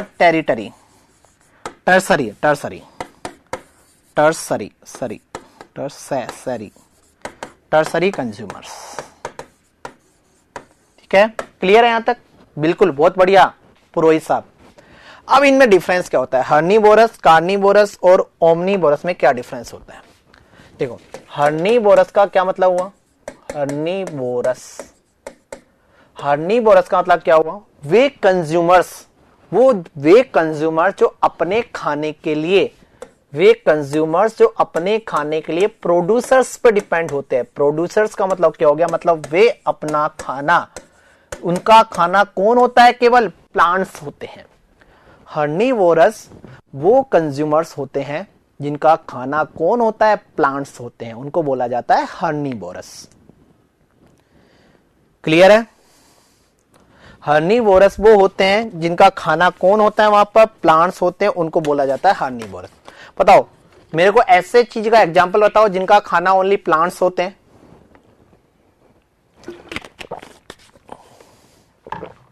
Very good. जैसे काऊ, जैसे कि गाय, सॉरी काऊ मतलब बकरी, ठीक है, गोट, जैसे कि रेड चूहा, ठीक है, जैसे कि रैबिट्स, ठीक है, ये सब शाकाहारी होते, कभी भी जानवर को नहीं खाएंगे। आप देख लेना, गाय कभी भी आपके मरी चीज को डाल दो, गाय कभी भी, गाय क्या होती है वहां पर? शाकाहारी होती है, कभी भी जानवर को नहीं खाएगी। ये क्या खाएगी? वहां पेड़ पौधे ही खाएगी, मतलब हर्नीवोरस होता है, प्रोड्यूसर कोई खाती है, या बोल सकते हैं अपन पेड़ों से बनी हुई चीज को कि कोई खाती है। ये कभी भी जानवर को या मांसाहारी नहीं होती है। रेड जो होता है वो भी कभी मांसाहारी नहीं होता, कभी भी देख लेना। रैबिट जो होता है वो कभी मांसाहारी नहीं होता। गोट जो होती है वो कभी मांसाहारी नहीं होती है। ये भी किसको खाती है? वहां पर पेड़ पौधों को ही खाती है। डियर, ये भी क्या होती है? वहां पर शाकाहारी होती है प्रॉपर। क्लियर है? क्लियर है? अगला आता है वहां पर कार्निवोरस। अगला क्या होता है वहां पर? कार्निवोरस। अब नाम से पता लग रहा हो कार्निवोरस। कार्निवोरस वो होते हैं जो अपने खाने के लिए किस पे डिपेंड होते हैं? वहां पर हर्नीवोरस को खाते हैं। जो वो किसको खाते हैं? वहां पर हर्नीवोरस को खाते हैं। वे जो खाना किसको खाते हैं? हर्नीवोरस को या जानवरों को खाते हैं। अब इसमें भी अपन ने कार्निवोरस को भी 3 स्टेज में क्लासिफाई कर दिया। फर्स्ट स्टेज, सेकंड और थर्ड। अब देखो कैसे, जैसे को कैसे, एक चूहा है, रेट को कौन खाएगा वहां पर? कौन खाएगा वहां पर? बिल्ली। चूहे को बिल्ली खाती है नहीं खाती? बताओ। अरे चूहे को बिल्ली खाती है या नहीं खाती है? और बिल्ली को कौन खा सकता है? कुत्ता खा सकता है, डॉग खा सकता है, लायन खा सकता है। तो ये क्या हो गया? थर्ड स्टेज का कार्निवोरस। बताओ, जो फोग है, फोग को कौन खा सकता है? स्नेक। और स्नेक को कौन खा सकता है? बताओ। सांप को कौन खा सकता है? बेटा फूड चेन पढ़ेंगे आगे, फूड चेन भी पढ़ाऊंगा आपको, टेंशन मत लो। स्नेक को कौन खा सकता है? फूड चेन अलग चीज है, ये फूड चेन नहीं है।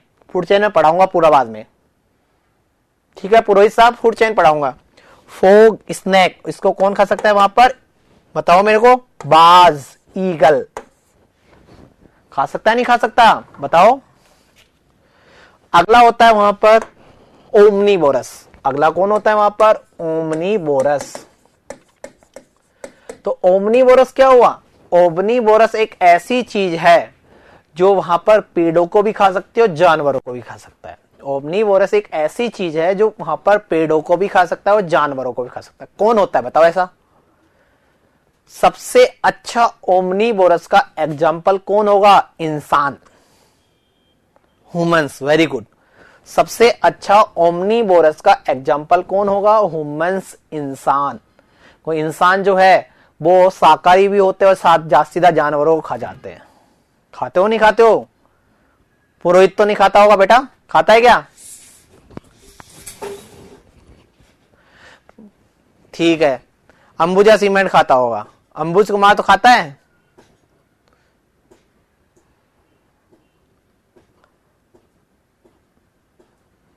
ठीक है, तो ओमनीवोरस का मतलब क्या हुआ? ओमनीवोरस का क्या मतलब हुआ कि वह जो वहां पर मतलब पेड़ पौधों को भी खा सकता है, मतलब प्लांट्स को भी खा सकता है और जो जानवरों को भी खा सकता है, उसको बोला जाता है ओमनीवोरस। ठीक है, क्लियर है? चलो लिखिए, लिखिए यहां पर, अपन ने कहां तक लिख लिया?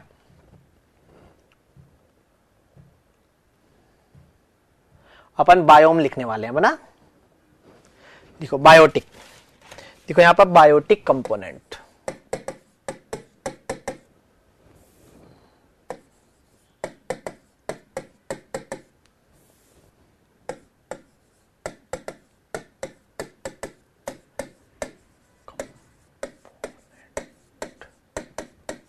देखो यहां पर biotic components,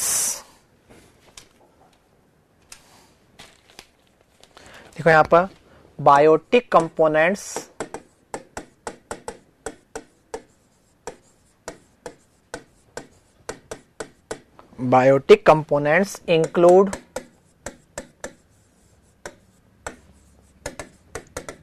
include living organism,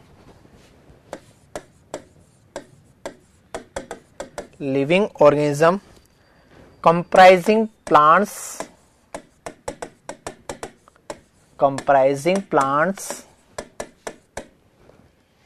animals and microbes.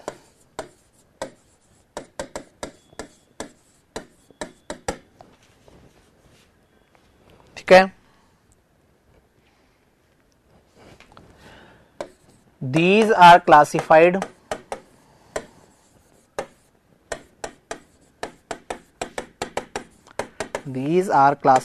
as producers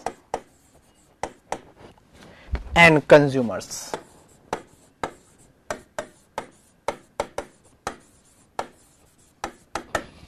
These are classified as producers and consumers. ठीक है, अब लिखो यहां पर producers,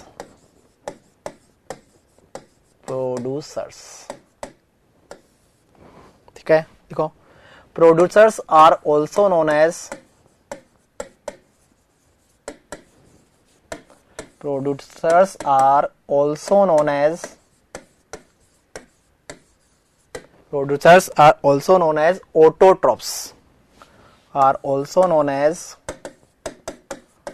autotrophs, or self feeders,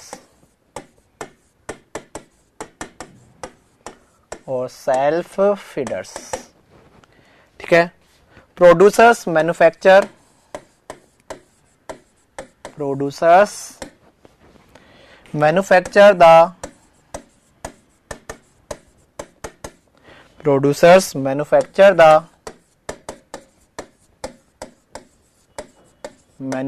the organic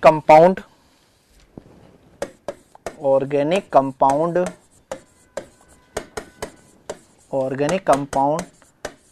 that they use as a source of energy,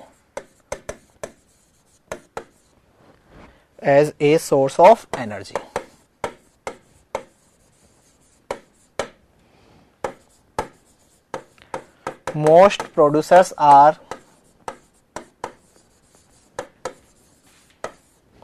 green plants or algae,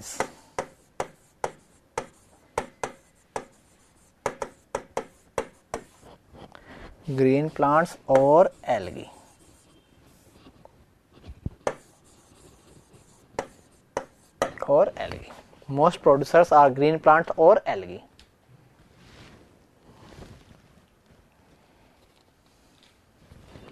ठीक है, आगे few producer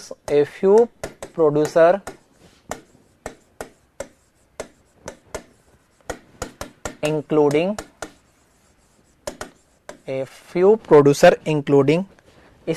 specialized bacteria,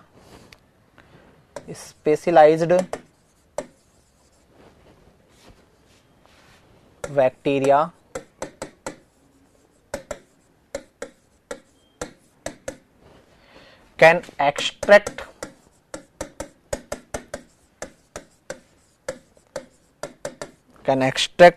organic compound from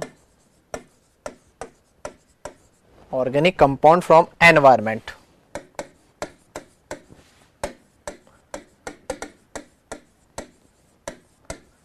from environment and convert them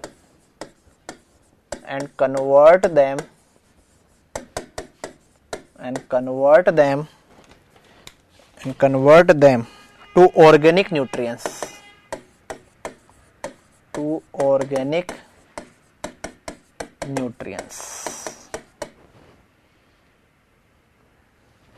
in the absence of sunshine.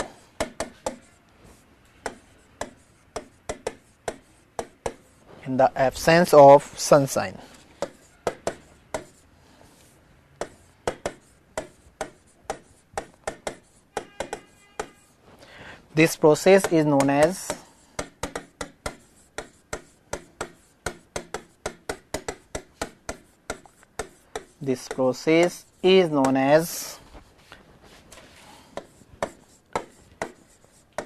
Chemosynthesis.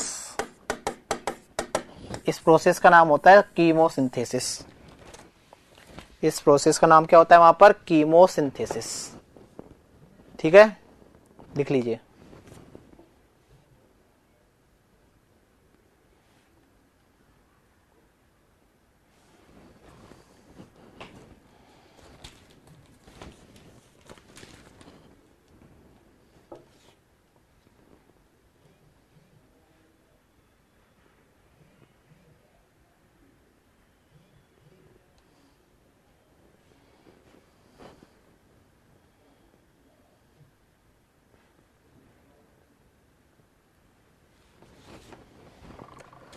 ठीक है, लिख लिया। अब लिखो consumers.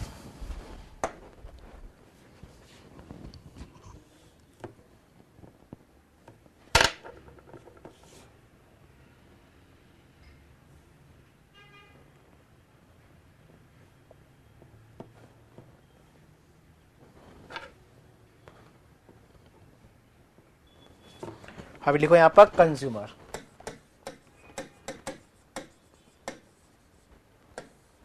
लिखो कंज्यूमर्स। ठीक है, इसके बारे में लिखो यहां पर consumers are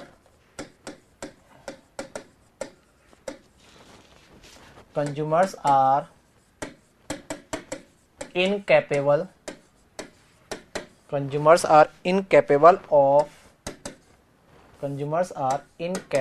of producing their own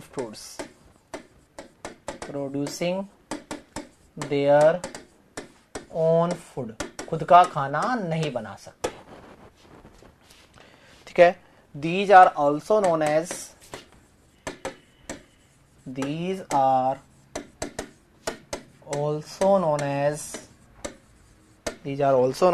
heterotrophs।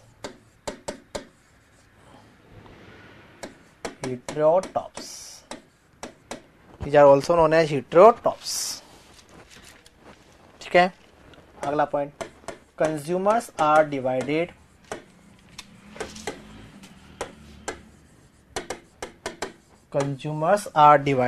into two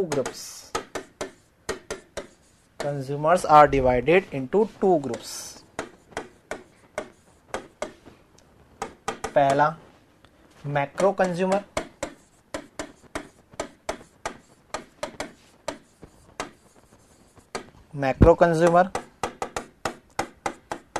दूसरा माइक्रो कंज्यूमर।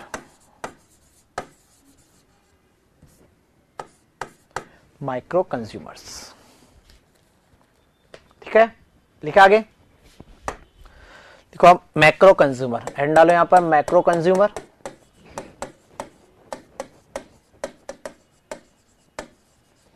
और मैक्रो कंज्यूमर डालो यहां पर हर्बीवोरस।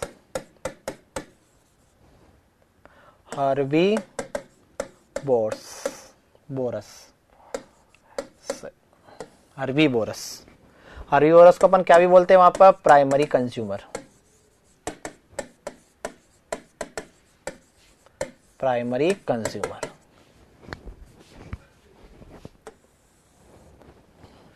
ठीक है, the consumer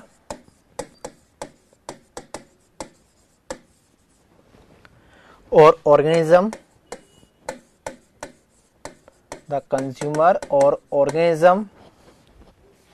that feed on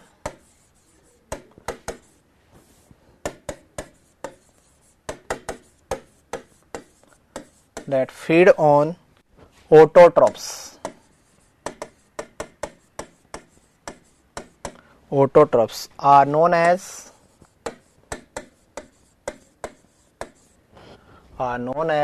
herbivorous. Are known as herbivorous. Example क्या हो जाएगा? रैबिट, काऊ, गोट,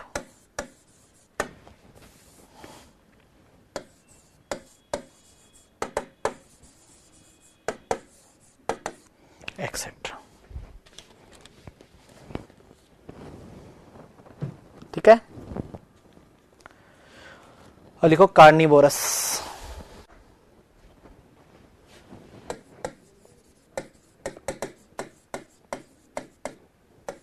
इसको क्या भी बोलते हैं? Secondary consumer.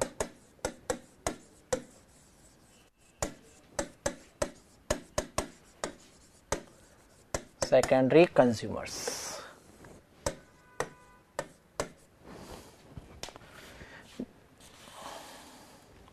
तो यहां पर these animals predates on herbivorous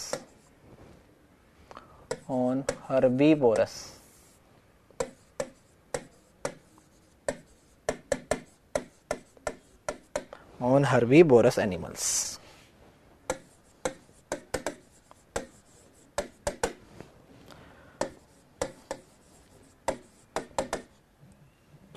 Carnivorous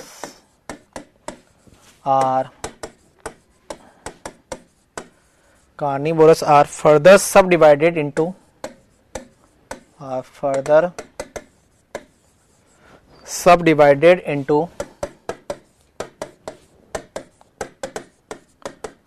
first, second and third order.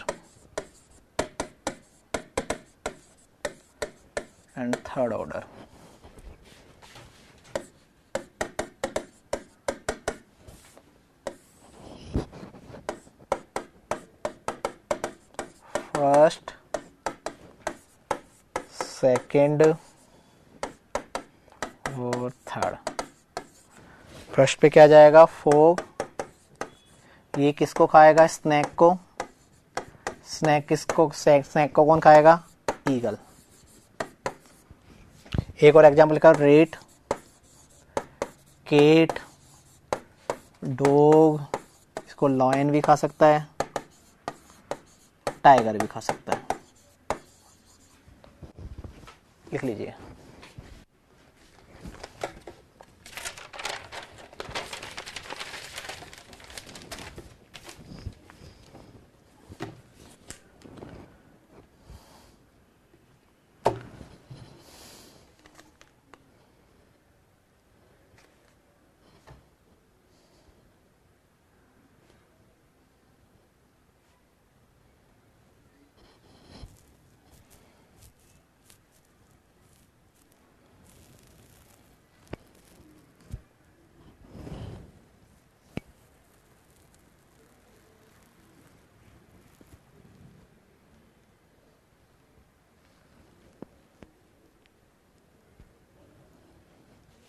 लिख लिया क्या? फ्रॉग होगा क्या? हाँ, फ्रॉग मान लो। फ्रॉग तो क्या होता है? चल रहा भी है। फ्रॉग तो चल रहा है। चलो, अब और लिख लो यहां पर omnivorous.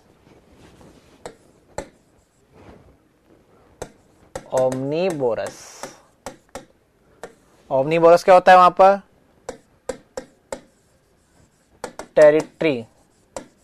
Territory consumers.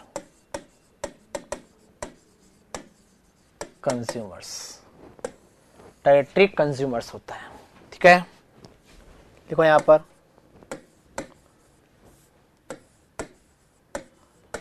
omnivorous animals eat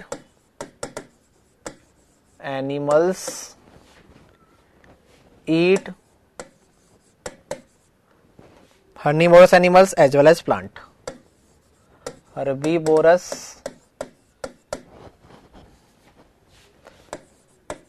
animals as well as plants. Example क्या हो जाएगा? Crow, fox,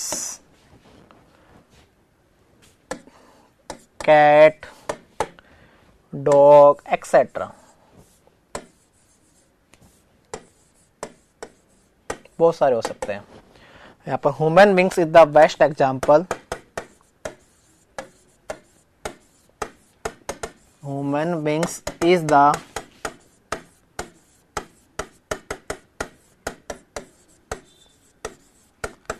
the best example of omnivorous.